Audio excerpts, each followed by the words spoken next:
This episode of The Rest is Football is powered by Saily because no one wants to spend their holiday hunting for Wi-Fi. We've all done it. What's something you always forget when you travel? That all-important working mobile connection, right? Nothing worse when you were on a golf trip and you're on the course and you're looking to keep up with the football scores and you've got no signal. Absolute disaster, especially, by the way, with the tune flying high. He's got Newcastle mention. Well done, Al. Sounds like you could have used Saily. It's a global eSIM app, affordable data in over 200 countries. Install once and you're connected wherever you go. No faffing with airport SIMs or searching for Wi-Fi like it's your lost ball on the back nine, Alan. Saily even saves you money because you can avoid high roaming fees when you're abroad. To get an exclusive discount on Saily eSIMs, go to saily.com/restisfootball or click the link in the episode description box.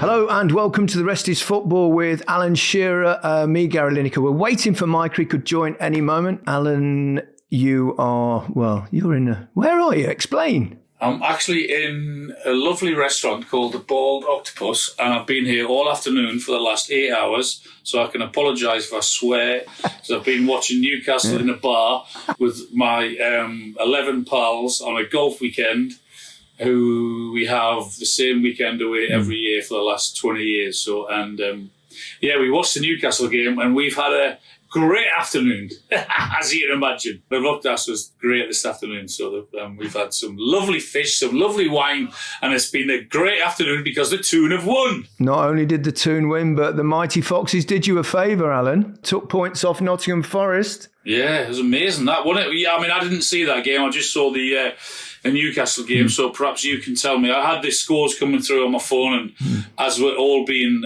Geordie, or most of us were Geordies here, that everyone was saying, "Can you believe that Leicester have got a point?" So that was a great result for Newcastle. It was, and Manchester City obviously dropped points at Southampton as well. That was two unexpected slip-ups from two of the sides chasing for the Champions League spots. The Leicester game it looked like it was just going to be fairly predictable, except for the fact that Leicester scored fairly early on. Then Forest went ahead and you just thought, they'll win comfortably. But Leicester came back and actually the last 15, 20 minutes or so played reasonably well. It's a point at Forest, our rivals, obviously, so that will go down well with the Leicester fans.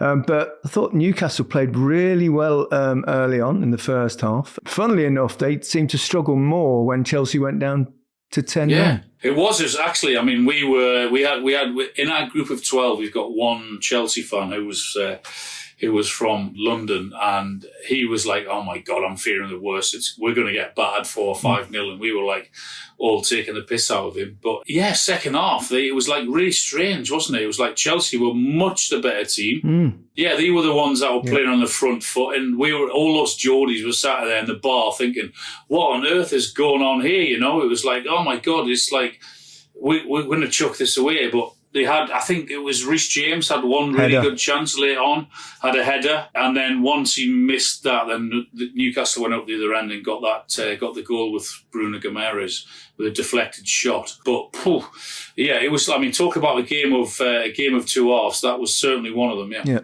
Let's pause just for a second. But it looks like Micah Richards is about to join us from the back of his car. Big Meeks is in the building. Big Meeks is in the house. I'm in the house. How are you doing? That's a shame. We can fucking hear you, unfortunately. Hold on. Have you had a drink, Alan? Oh, my first beer. The rosé wine has been flowing, and I am on fire. I remember my first drink as well, honestly. You actually had some quite good games, Micah. Oh, it was amazing. It was an amazing day because I don't know where you are in the pod, but I'm late anyway. But you know what? Fair play to Leicester. Fair play to Leicester. Yes. Coming back, and when Wood scored the goal to make it 2-1, I'm thinking they're down and out. But to show that the courage and the conviction, what a note, very nice finish. I just thought, you know what? they deserve their flowers today. I don't know, you probably want to start with a big game, Liverpool, Arsenal, but I just wanted to say that about Leicester. I really did. Thank you very much, Micah. We'd actually already mentioned it, but you're absolutely right. It was and the fact that it was against Forest, obviously our local derby, means much more than perhaps the ordinary fixtures. But there were some good games. Let's do Newcastle, Alan, because he's buzzing, and we just started talking about them. I wanted to give a shout out to Jacob Murphy because he's now got 13 assists, Alan, this season. Only Mo Salah has more. I'll go sleep for the next part. Wake me up when Alan's finished talking. You won't want to go to sleep talking about Jacob Murphy because of how outstanding he has been. I mean, he is, there's no doubt, candidate for team of the season. Anyone going to argue with that? He plays in the position of Salah, though. Ahead of who? Well, hang on. Tell me, when you just mentioned all the assists and everything else, and tell me who's been better than him. Mo Salah. Other than Mo Salah. Yeah, but it's the same position. That's my point. He plays on the right. Well, we'll move him. We'll find a position for him. That's not how it works, Alan. It isn't my fucking team. How much have you had to drink? Oh, this is fantastic. Loads. It's been a great afternoon, Micah. The Toon have won 2-0. Second half, okay, we might have got away with it a bit because it wasn't a great performance. First half was amazing. I thought we went after them. We put them under pressure. I thought the crowd were amazing. And then you got to give Chelsea credit because they came back at Newcastle second half and they were really, really impressive. And we were all worried in the bar. There was loads of us in the bar and we're thinking, oh my God, what is going on here? So Chelsea were great. But I mean, Bruno gets that second goal, then we can all relax. But it was a bit nervy for a while, but it doesn't really matter, does it? At this stage of the season, you just got to get over the line, get the results, and you've got to somehow get into that top 4 or 5 for Newcastle. And this result today will take them a long way in doing that. 7 wins in 9 games, up to third place, sneaked above Manchester City after they dropped points. A terrific season for Newcastle because it didn't possibly look that way, did it? I don't know what that period was. Was it just before Christmas when they were struggling a little bit halfway down the table? Yeah, there was a period, wasn't there, when I think we had Leicester, Ipswich and maybe Brentford, I think it may be. And we were always saying, oh my God, the next 3 games are huge for Newcastle. And they won, and then they went on, obviously won the Cup. And then from then on, I think they've been absolutely superb, other than the odd performance here and there, which you can forgive. But if Newcastle finished second, and the season they've had, if they finish second and win the Carabao Cup, does that not make Eddie Howe manager of the season? Tradition says that the man that wins the Premier League usually gets it. But I know you make a good point. Micah Richards, what are you thinking? I think he's got a good chance. But slot to win it in his first season.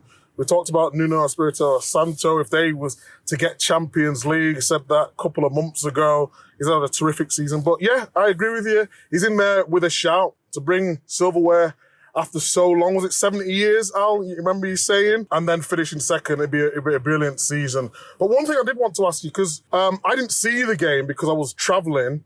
What was the tactical tweak? Did you play wing-backs today? He went to 3 centre-halves and played 2 wing-backs, Livramento and Murphy right and left. And the first half, they absolutely battered Chelsea. They went after them, got 1-0, sent off. Obviously, it was the right decision to send him off because it was a clear red card. He went to elbow him. But then, to be fair to Chelsea, they came out in the second half and they made 1 or 2 tweaks. And then Eddie went to 4 at the back. It didn't work at all. Chelsea still were putting Newcastle under. I mean, it was something like 70% possession Chelsea had against 10 men, which was mad. So you've got to give them some credit, for coming back to Newcastle in the second half. But that obviously the second goal with a couple of minutes to go killed it off. But up until then, it was really, really nervous. I can't disagree with you about the red card. I think it was definitely the right decision. Did you see the Tyrone Mings one yesterday? It was somewhat similar. The only difference I would say, which you probably just about give Mings the benefit of the doubt, is that Alex Scott was moving towards him, whereas Jackson was actually moving towards the player. So he was lucky, Mings, to stay on. I don't think either of them, in all honesty, have gone out to do the opponent. I think it's just sometimes you put your arm out and it makes it look bad, but I don't think they had much choice but to give him a red card on that one. Just one point we've kind of mentioned the Leicester Forest game. It's a big slip for Nottingham Forest. That really, you would have thought that was a banker 3 points for them. The owner, obviously, at the end of the game, Marinakis, came on the pitch and sort of confronted Nuno Espírito Santo, and it's not very often you see the chairman. He clearly had the hump about something. Nuno played it down quite well in the press conference. Just said, we all get emotional. Football people get emotional, but I'm not sure that was, considering the season they've had and how well he's done. I know. I mean, seriously.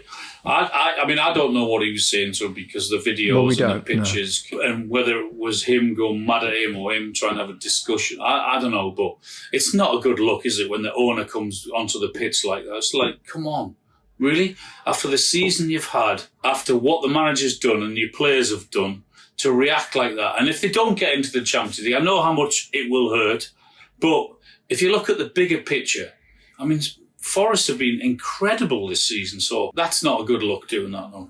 No, and a point guarantees European football for them. What did you make of it, Micah? Yeah, it was strange because we was sort of looking for the shots at the time, and it's never a good look for an owner to come down, especially on the pitch.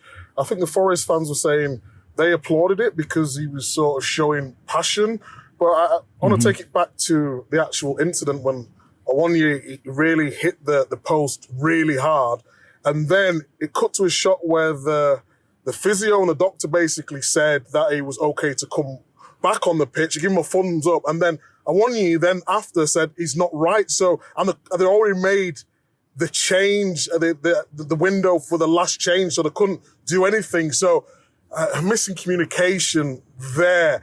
But yeah, in terms of the way Nuno handled it, I thought he handled it brilliantly well. He played everything down. And I get the fans' point of view in terms of the passion, but to come on the pitch and belittle and undermine the manager like that, it never sits right with me. It just didn't look good at all. Just before we go, guys, I was in a bar last night, and there were two Irish guys from Dublin who came over to me, Newcastle fans.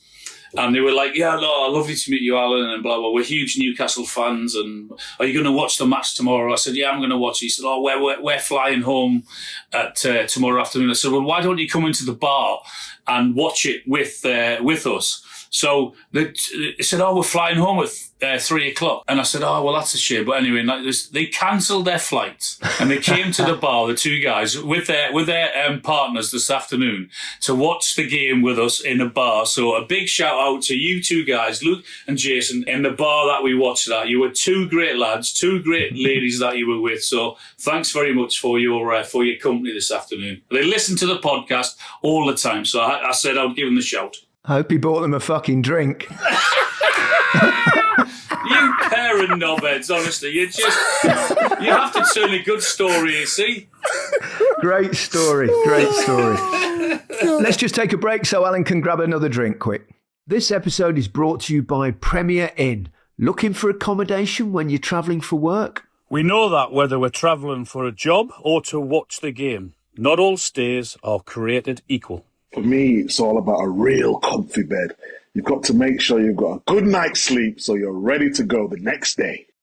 And that's where Premier Inn comes in. Whether it's their unlimited breakfast or super comfy beds, they have everything you need to get better sleep for your money.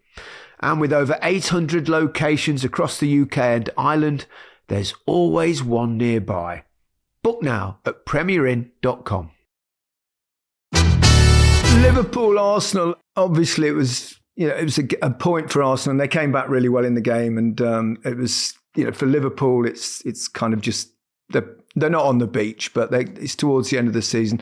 I think the big talking point was obviously when Trent Alexander-Arnold came on as sub, and there were a lot of boos, and it grated on me. I didn't like that after what he's done. He's a local lad. He's come through the ranks. He's given everything. He's won everything for that club. I understand they've got the hump that they're losing one of the best players, and they all talk about the fact he's going for a free, but, footballers are not pieces of meat anyway. So I never quite understand that. It's Real Madrid. It's his life, his career. They're incredible fans, obviously, Liverpool, but on that occasion, and it wasn't all the fans, obviously, but I just found that a bit disappointing. Micah? Yeah, I was at the game, and to be fair, there were a lot of people clapping, so you got to give the balance to it. And we never like booing because of what he's done for the club. And I asked Jamie Carragher, what's different about being at a club like Liverpool so much? And he said, basically, it's like Liverpool against the world. So when they leave, they're seeing it as almost like a disrespect to the club because no player's above the club. And it was nice to get that insight from Jamie. But at the end of the day, he's made his decision. We have to respect his decision. He's going to one of the best football clubs in world football. And to see him booed up when he come on, it was just not a nice moment in football. And I've talked about Liverpool fans so much. I love them. I think they're one of the best atmospheres in world football. I always give them the credit. But it was just a sour taste in my mouth when I heard that live, especially for one of their own, I think it's worth stating as well that boos always sound louder than claps. Yes. Yeah, so probably, I don't know what the percentages were, but I mean, you were there, you perhaps saw it a little bit more. But I just saw the reaction on social media, which is obviously not always the best judge. But I don't like that. I don't like fans booing players. After what he's done for Liverpool, and I understand it might only be a minority because I'm like you and like everyone else. I totally respect and admire the Liverpool fans because who and what they are and a great football club. But whoever they were who were booing him, come on, man. I mean, really? Is it that bad that they have to boo someone from their area that he's chosen to do what he wants to do after doing what he's done for Liverpool? Not a good look for me. And I know it's only a small minority, but I just come on, really? I know. Not good. I felt a bit sorry for Trent after all he's done for the football club. Not good. Don't like it at all. Before we bid you farewell, Villa won yesterday. 2 teams dropped points. Obviously, bad day for Chelsea, even though I thought they, like you, Alan, I thought they were really good when they were down to 10 men. Who's going to miss out? Do you think still times for twists and turns? Forest and Villa for me. I think I said that a couple of weeks ago. Forest and Villa for me. Yeah, it would have been nice to see Forest, after the season that they had, especially if they would have won today. Would have just made it a little bit more interesting, but I just don't know if that's going to knock the wind out of them. So I think Forest potentially might miss out now, and maybe the other one, Chelsea, as well, after that result today. And Alan's happy because Newcastle look like they're going to be in there. Yeah, it really does. It looks like, I think 69 points will probably almost certainly do it. So that's one win they'll need in the last 2 games. City are a point behind you now on 65, Chelsea 63, Villa 63, Forest 62. So it's going to be really tight. I would imagine it will be 2 from 3, Chelsea, Villa and Forest, or 2 to 3 that will miss out, obviously. Okay, chaps, I'm going to let you go, but you probably didn't see it. Actually, it wasn't on TV. I don't know why. I was trying to find it everywhere, but I've subsequently seen the highlights of the El Clasico. Mbappe's got another hat-trick and lost a big game, which he did obviously in the World Cup final. I mean, extraordinary. Yeah, it's ridiculous, isn't it? My God. Yeah, imagine scoring a hat-trick in a Clasico. Oh, fuck off. You, look at him. Look at him, Micah. I'm going to say it one more time, and then that'll be 3 times I've said it. That's a hat-trick. Yeah, another bonkers game with Barca. Went 2 down yet again, went 4-2 up, and then they pulled one back. But so I think Barcelona now are almost there. 7 points clear with 3 games to play. Micah looks like he's freezing, not freezing cold, but his picture's freezing, so I suspect he's losing his signal. Alan, I think you better get back in the bar. I'm going back in the bar, boys. I don't know when I'll see you, but I'll see you soon. Okay, go well. Goodbye from me. Goodbye from me. Goodbye from me. Have a great week, everyone.